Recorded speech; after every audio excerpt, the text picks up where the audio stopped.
Tout dans votre vie pourrait ressembler à des eaux mortes et desséchées.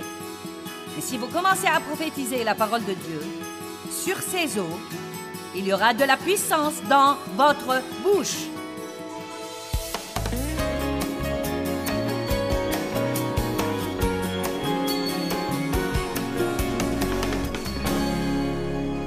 Eh bien, vous devez vous débarrasser du mélange dans vos vies. Le livre de Jacques dit « Par la même bouche, nous bénissons Dieu et nous maudissons les hommes. » Eh bien, je veux que mes paroles soient puissantes quand je vous parle. Mes paroles doivent être fortement ointes. Si je m'attends à ce que vous vous asseyez là et que vous m'écoutiez, et même que vous reveniez plusieurs fois, et que vous regardiez l'émission de télé jour après jour, mes paroles doivent être ointes. Et mes paroles ne seront pas ointes si je prêche la parole de Dieu quand je suis en public, mais que derrière les portes fermées à la maison, j'utilise ma bouche pour beaucoup d'autres fins impies. Donc je vous implore aujourd'hui de prendre ceci au sérieux, car Dieu a besoin de vous. Il veut vous utiliser. Il veut également accroître l'onction, la puissance du Saint-Esprit sur votre vie. Mais vous devez coopérer avec lui. Les paroles portent une puissance créative incroyable. Regardons Ésaïe 55. Ésaïe 55, 10 et 11. « Car comme la pluie et la neige descendent des cieux et n'y retournent pas, mais arrosent la terre et la font produire et germer et donner de la semence au semeur et du pain à celui qui mange. Pensez donc à la pluie et à la neige. Elles descendent du ciel, elles arrosent la terre, et c'est précisément ce qui fait que cette semence germe et qu'elle produise du bon fruit. Il dit, « Ainsi sera ma parole qui sort de ma bouche. Elle ne reviendra pas à moi sans résultat, sans produire d'effet et sans être utile, mais fera ce qui est mon plaisir et ma volonté et accomplira ce pourquoi je l'ai envoyée. » Donc cela me dit que quand je prononce la parole de Dieu de ma bouche, non pas mes paroles, mais la parole de Dieu de ma bouche, elle arrose la graine que j'ai plantée par les différentes activités dans ma vie et elle la fait pousser.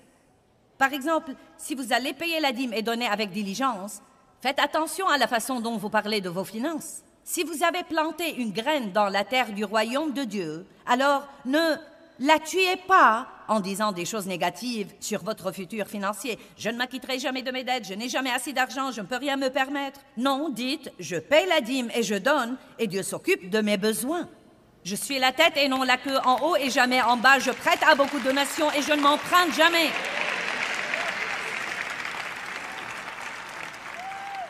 Vous pouvez croire que c'est impossible si c'est ce que vous voulez croire, mais je sais que c'est possible. J'ai ici une liste de confessions que j'ai faites en 1977 avant d'avoir jamais entendu quelqu'un prêcher ceci. J'étais une personne très négative et Dieu m'a dit d'arrêter d'être négative. Et 6 mois plus tard, j'ai dit, j'ai arrêté d'être négative, mais rien n'a changé. Et il m'a dit, tu n'as pas encore commencé à dire des choses positives. Il ne suffit pas de se taire, vous devez dire ce qu'il faut. Amen. Donc, personne ne m'a jamais enseigné ceci. Je n'ai jamais lu un livre là-dessus et Dieu m'a fait faire une liste de confessions. J'appuyais tout ce que j'allais dire sur des versets de la Bible et je commençais à le confesser à haute voix 2 fois par jour. Une des choses que j'ai commencé à dire à l'époque était « Je suis la tête et non la queue, en haut et jamais en bas. Je prête à beaucoup de nations et je ne m'emprunte jamais. » C'est dans Deutéronome 28. Et chose étonnante, chose étonnante, chose étonnante, chose étonnante, Dieu nous a donné ce ministère mondial où nous prêchons aux 2 tiers du monde par la télé, avec des travaux sociaux dans le monde entier, des bureaux dans 18 pays différents, sans jamais avoir payé un seul sou d'intérêt. Tout ce que nous avons acheté, nous l'avons en fait payé au comptant.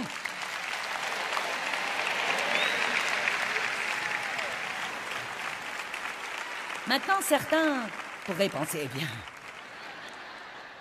ce doit être agréable pour toi. Eh bien, vous n'étiez pas là quand je marchais toute seule dans ma maison, quand je n'avais pas encore d'argent et que j'achetais des vêtements usagés à mes enfants, et quand je n'avais jamais l'occasion de prêcher. J'étais juste une femme brisée, embrouillée, dont on avait abusé Et je croyais Dieu et je me fiais à lui pour apporter la guérison dans ma vie. Et je sentais que j'avais un appel sur ma vie pour enseigner et faisais une petite étude de Bible à 25 personnes. Vous n'étiez pas là quand je traînais dans ma maison et que je disais « Je suis la tête et non la queue, en haut et jamais en bas. Je prête à beaucoup de donations et je ne m'en prends jamais. »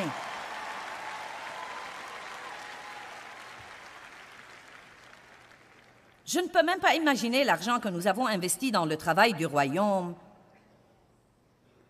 par Dieu qui nous a donné la sagesse d'épargner et d'opérer de cette façon. Je ne dis pas que c'est faux de le faire d'une autre façon. Je vous dis que je crois que c'est le fruit de toutes ces années de confesser ce verset. Parmi les choses que j'avais sur ma liste de confession quand mes enfants étaient petits, non mais c'était quand j'ai commencé à confesser ces choses, aucune d'elles n'était vraie. Aucune d'elles. Et je me sentais idiote. Tout le monde m'aime et j'aime tout le monde. Les gens ne me supportaient pas et je ne les aimais pas non plus.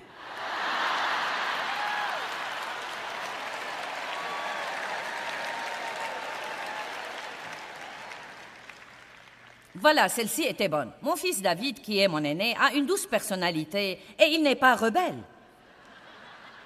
Je me suis réjouie quand ce garçon a quitté la maison à 18 ans. Eh bien, maintenant, c'est lui qui est en Afrique en ce moment pour établir nos travaux sociaux de proximité. Il dirige le programme mondial des missions. Vous devez faire attention à ce que vous dites à propos de vos enfants. « Oh, tu n'arriveras jamais à rien, tu ne sais rien faire comme il faut. Arrêtez ça, arrêtez ça, arrêtez ça, arrêtez ça. » Ne regardez jamais un de vos enfants pour lui dire « Tu es un mauvais garçon. » Dites plutôt « Ce que tu as fait était mauvais, mais tu es bon. » Tu es vraiment bon, tu es plein de bonnes choses. Dites à vos enfants, vous pouvez tout faire par Christ qui vous fortifie. Apprenez-leur qu'ils ne devraient pas se comparer aux autres, quoi qu'il arrive, qu'ils ne sont pas comme tout le monde et qu'ils ont des capacités de Dieu. Apprenez-leur des choses que vos parents ne savaient peut-être pas vous enseigner. Ma fille Laura était ici hier soir. Ma fille Laura opère dans la sainte sagesse et la discipline et elle est pleine d'énergie. Elle était la fille la plus paresseuse, la plus débraillée. Non, mais je me querellais tout le temps avec elle à cause du désordre qu'elle mettait un peu partout à la maison. Maintenant, elle aide à s'occuper de moi. Commencez à dire de bonnes choses à propos de vos enfants, même quand ceci ne s'est pas encore matérialisé. Vous pouvez appeler les choses qui n'existent pas comme si elles existaient. Nous servons un Dieu qui parle des choses qui n'existent pas comme si elles existaient. Arrêtez d'appeler tout ce qui est comme s'il allait toujours rester comme ça et probablement empirer. Ça ne va jamais changer, tu ne vas jamais changer, je n'aurai jamais d'argent. J'essaye de le faire, sœur. J'espère que vous puissiez voir ce que je vois dans mon esprit pour vous. Mais c'est quelque chose et vous devez faire systématiquement. Vous devez le faire encore et encore et encore et encore et encore. Dave et moi faisons toujours ça. Dave a un livre qui est toute une liste de confessions qu'il confesse tous les jours sur lui, sur notre famille, sur notre ministère, sur les partenaires de notre ministère. Nous confessons de bonnes choses sur vous pendant que nous vous apprenons à faire ça vous-même. Croyez-moi, celle-là est vraiment spéciale pour moi, car je voulais tellement que quelqu'un vienne me demander de prêcher quelque part. Et je faisais cette petite étude de Bible à 25 personnes. Et une de mes confessions était « Je reçois des engagements pour prêcher en personne, par téléphone et ou par courrier tous les jours. » Et maintenant, c'est une réalité.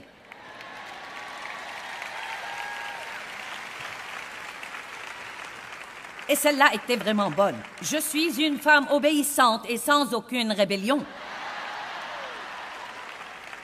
Dave était vraiment content quand j'ai commencé à confesser ça.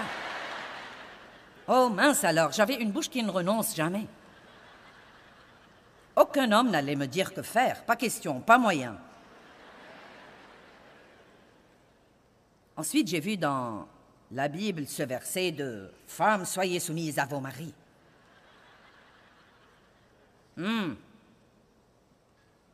J'y suis finalement arrivée, mais ça a pris quelque temps.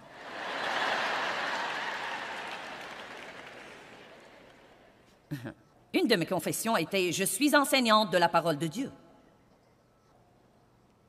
Ça alors,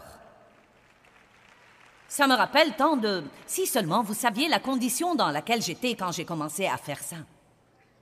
Si seulement vous pouviez comprendre ce que la parole de Dieu a fait dans ma vie. C'est pourquoi je prêche la parole avec une telle ferveur. Je sais qu'il y a une puissance inhérente à la parole de Dieu pour changer votre vie. Si vous vivez d'après cette parole, si vous l'aimez, si vous la prononcez, si vous la confessez, si vous la méditez, et si vous en faites la chose principale dans votre vie. Une des choses que j'avais dites était, tous mes enfants sont mariés à... Ils sont tous mariés à des chrétiens.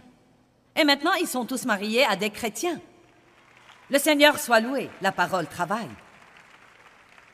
Ma parole qui sort de ma bouche ne reviendra pas sans résultat, mais elle accomplira ce pourquoi je l'ai envoyée. Je me le dis chaque fois que je sors prêcher une série de messages.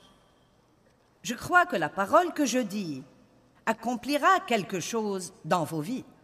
Je plante la parole dans la terre de vos cœurs et je suis sûre qu'elle ne reviendra pas sans résultat. Vous grandirez et vous changerez et vos vies seront meilleures et Dieu recevra de vous plus de gloire. Prophétisez sur votre futur. Il y a beaucoup de versets étonnants. Ésaïe 46, verset 10. Dès le commencement, j'annonce la fin. Ésaïe 42, verset 9. Les premières choses se sont accomplies et je vous en annonce de nouvelles avant qu'elles arrivent. Tout ce que vous voulez voir arriver, vous devez commencer à en parler comme s'il était déjà fait. C'est pourquoi je dis de façon régulière, Dieu travaille dans ma vie. Peut-être que je ne vois pas ça, mais Dieu travaille. Dieu travaille dans mes enfants. Dieu travaille dans la personne à qui je suis mariée. Dieu travaille dans mes finances. Dieu travaille. Et je crois que chaque fois que vous dites ça, peut-être que Dieu nous assigne un autre ange pour faire un peu plus de travail. La Bible dit que les anges prêtent l'oreille à la parole de Dieu. Il y a des anges qui nous sont assignés pour nous aider dans notre vie. Des anges gardiens, des anges qui nous aident, des anges qui nous assistent, des anges qui nous protègent, mais ils ne prêtent pas l'oreille aux plaintes. Allez, vos anges sont si ennuyés, ils ne savent quoi faire, faites-les travailler. Dites, les anges, il est temps de se lever, nous allons travailler. Je suis la tête et non la queue, en haut et jamais en bas. Je prête à beaucoup de nations et je ne m'emprunte jamais. Je suis une bénédiction partout où que j'aille. Dieu répond à tous mes besoins selon sa richesse en gloire par le Christ. Je marche dans le fruit de l'esprit, l'amour, la joie, la paix, la patience, la bonté, la bienveillance. Et ainsi de suite. Ézéchiel 37. Il y a un petit feu qui s'allume dans vos entrailles en ce moment, je le sais.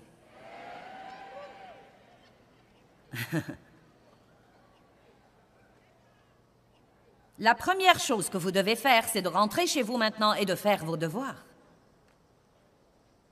Vous dites, eh bien, je crois que je vais acheter ce livre que tu as écrit, Joyce, et utiliser ta liste.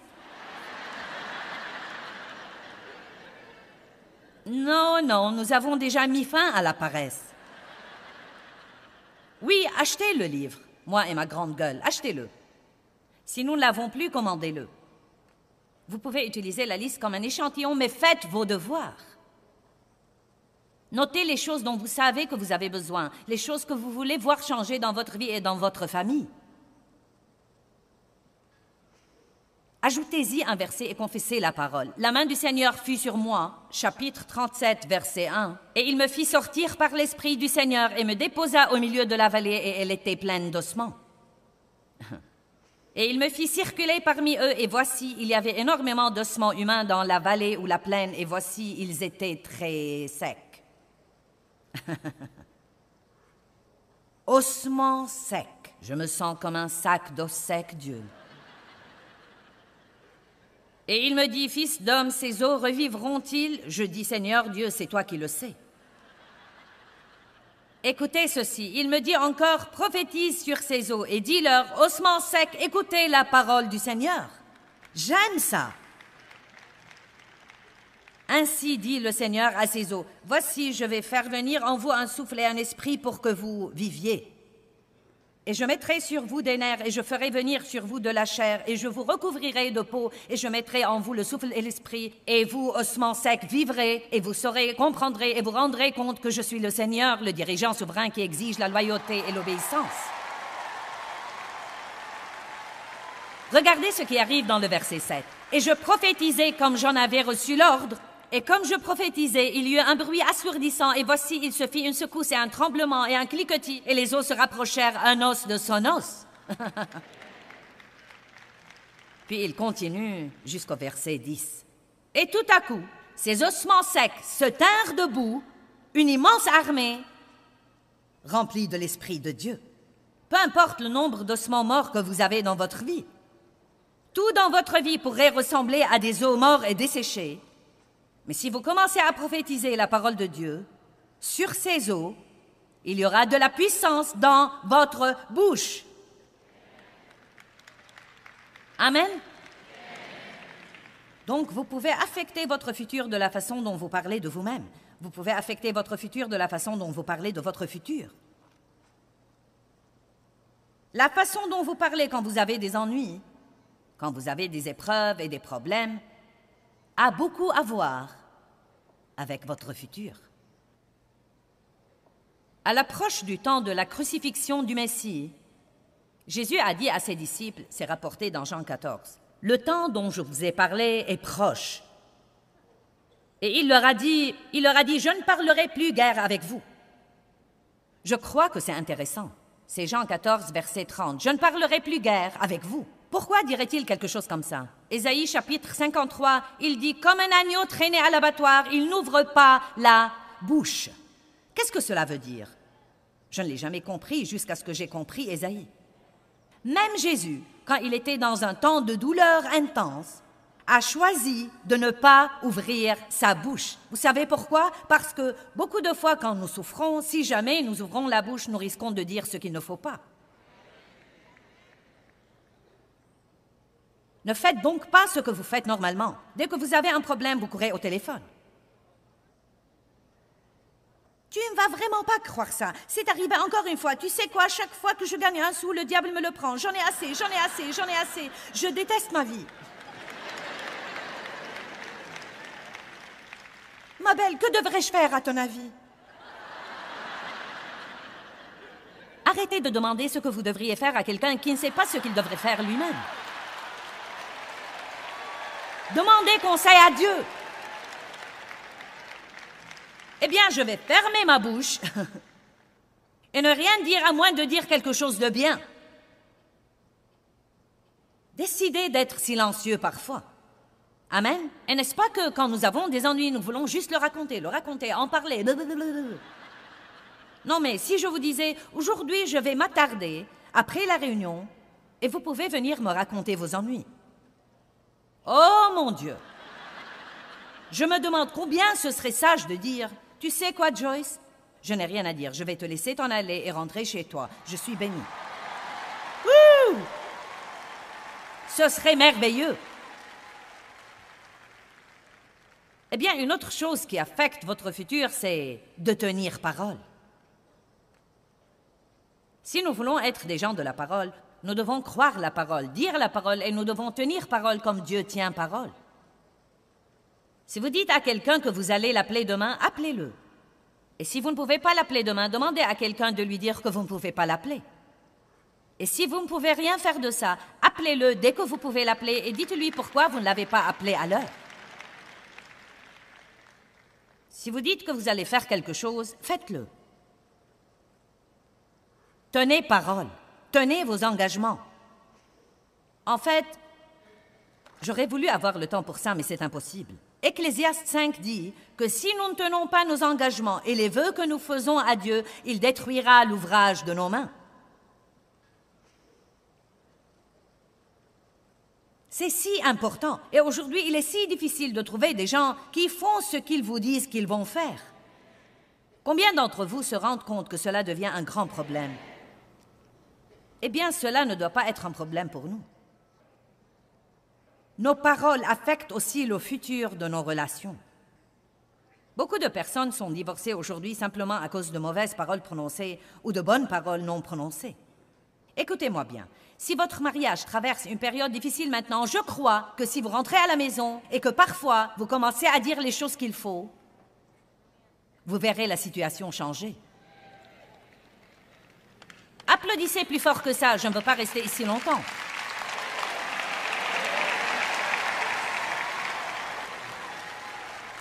Eh bien, Dieu soit béni, il ne me dit jamais rien de bien, je ne lui dis rien de bien. Oh, allez, ne dites pas de bêtises. Vous êtes censé être la personne spirituellement mûre qui a la parole. Devinez quoi? Celui qui est le plus spirituel fait ce qu'il faut le premier. Amen? Ravalez votre fierté. Commencez à trouver des choses positives à dire. Quand il n'y a que vous à la maison, marchez dans votre maison et dites « Je bénis cette maison au nom de Jésus-Christ ». Je donne un coup de pied aux démons des querelles. Nous n'allons plus avoir de conflits et de querelles et de disputes dans cette maison. C'est une maison de paix. Continuez à faire ça. Ne laissez pas le diable vous voler votre famille. Ne laissez pas le diable vous voler votre mariage. Ne le laissez pas vous voler vos enfants et la connaissance de qui vous êtes en Christ. Ne le laissez pas vous voler votre futur en jetant de mauvaises pensées dans votre cerveau pour que vous ouvriez votre bouche et les débitiez aux autres. Amen? Amen. Dites quelque chose exprès. Regardons 2 Timothée 2. 2 Timothée chapitre 2, verset 23. Mais repousse, ferme ta pensée contre, et je vais ajouter, ferme ta bouche contre.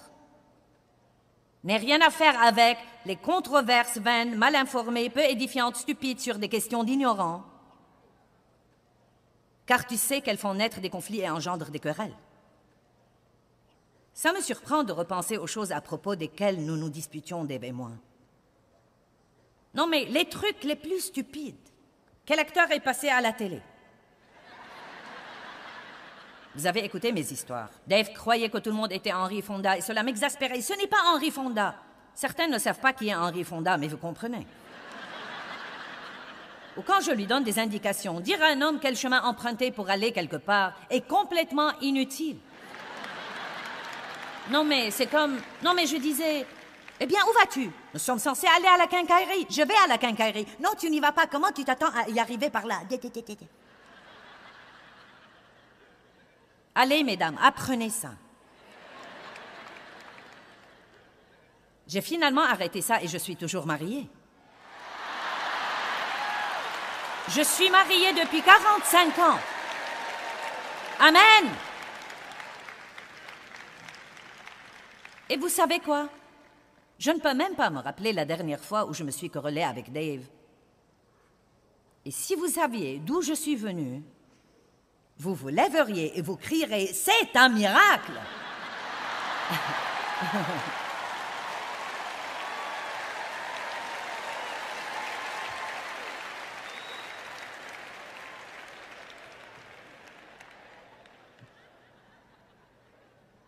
Ne faites pas une montagne d'une taupinière. Ne soyez pas une femme enquiquineuse. Vous savez ce que dit la Bible? Mieux vaut habiter en un coin, sous les toits, que de partager la demeure d'une femme querelleuse. Oh, allez les mecs, vous n'êtes pas si parfaits non plus. Eh bien, j'espère et je prie que le Seigneur touche vraiment votre vie, votre esprit, pour comprendre à quel point vos paroles sont importantes. Vous n'allez pas partir d'ici et ne jamais faire d'erreur. Mais quand vous faites une erreur, dites « Dieu envoie cet ange pour purifier mes lèvres. Donne-moi un nouveau départ. » Quand vous dites quelque chose de mauvais à quelqu'un, excusez-vous auprès de lui. Ayez assez de maturité spirituelle pour dire « Je n'aurais pas dû dire ça, je n'aurais pas dû parler comme ça, veux-tu me pardonner ?» Donnez toujours le bon exemple aux autres. Sortons dans le monde et soyons des lumières brillantes brillant pour le Seigneur, dans un endroit obscur. Levons-nous tous. Eh bien, Dieu nous dit dans Jérémie chapitre 29, verset 11, « Je connais les projets que j'ai pour vous. » Mais est-ce que vous connaissez les plans qu'il a pour vous? Est-ce que vous croyez que Dieu a de bons plans pour vous? Vous savez confesser la parole à haute voix et vous accorder avec le plan de Dieu pour votre vie, avec vos paroles, fera dans votre vie les changements les plus étonnants que vous ayez jamais vus.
Mùa lụt nước